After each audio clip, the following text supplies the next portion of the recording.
쥐 한 쌍이 1년 뒤 몇 마리가 되는지 아십니까? 약 1000마리 이상입니다.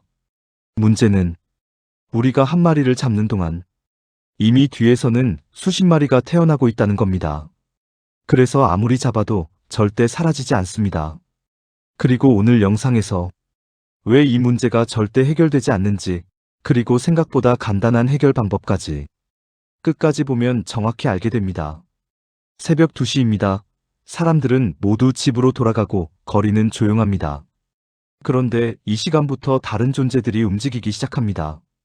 골목 한쪽, 쓰레기 봉투가 미세하게 흔들립니다. 그리고 모습을 드러냅니다. 쥐입니다. 쥐를 좋아하는 사람은 거의 없습니다. 갑자기 눈앞에 나타나면 몸이 먼저 반응합니다. 뒤로 물러나고 피하려 하고 본능적으로 거부감을 느낍니다. 더럽고 위험하고 병을 옮길 것 같고. 그래서 우리는 말합니다. 쥐는 없어져야 한다. 그래서 인간은 쥐를 잡습니다. 덫을 놓고 독을 놓고 배수관을 막고 방역을 반복합니다. 잡고 또 잡습니다. 그런데 이상합니다. 왜 사라지지 않을까요? 수천 년 동안 이렇게까지 했는데도 왜 여전히 존재할까요?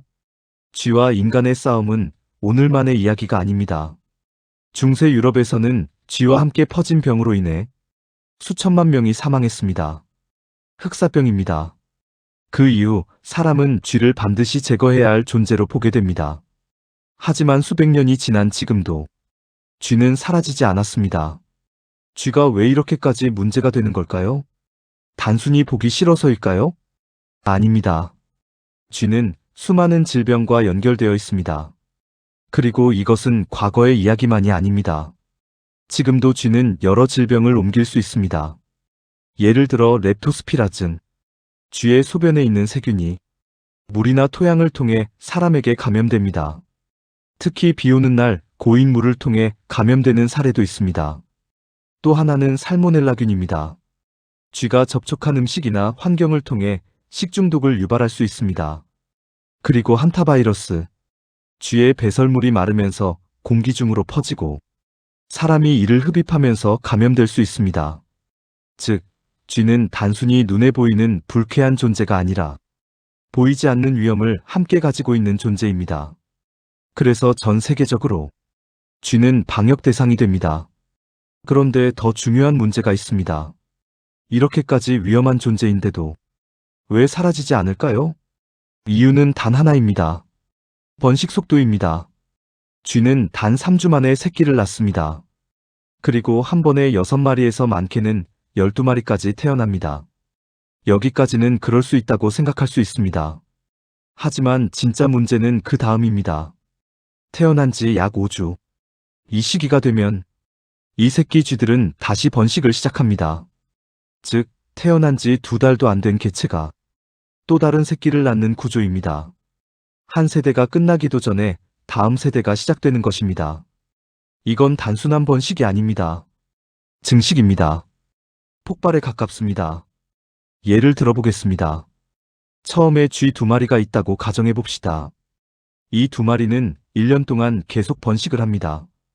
그리고 그 새끼들까지 다시 번식에 참여합니다. 그 결과 한 쌍의 쥐는 1년 만에 수백 마리를 넘어 많게는 약 1000마리까지 늘어날 수 있습니다. 1000마리입니다. 우리가 한 마리를 잡는 동안 이미 보이지 않는 곳에서는 수십 마리가 태어나고 있습니다. 그래서 몇 마리를 잡는 것은 큰 의미가 없습니다. 왜냐하면 이미 다음 세대가 준비되어 있기 때문입니다. 더 무서운 점은 이 속도가 멈추지 않는다는 것입니다. 그래서 전문가들은 이렇게 말합니다. 쥐는 잡는 속도보다 늘어나는 속도가 빠른 동물이다. 이 구조에서는 완전히 없애는 것이 거의 불가능합니다. 그래서 쥐 문제는 단순한 제거의 문제가 아니라 통제와 균형의 문제가 됩니다. 자연에는 항상 균형이 존재합니다. 하나가 많아지면 다른 하나가 그것을 조절합니다. 쥐에게도 그 균형을 만드는 존재가 있습니다. 천적입니다.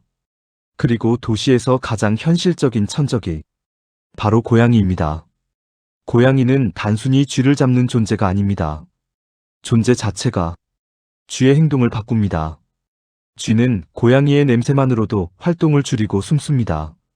그래서 고양이가 있는 곳에서는 쥐가 눈에 띄게 줄어듭니다.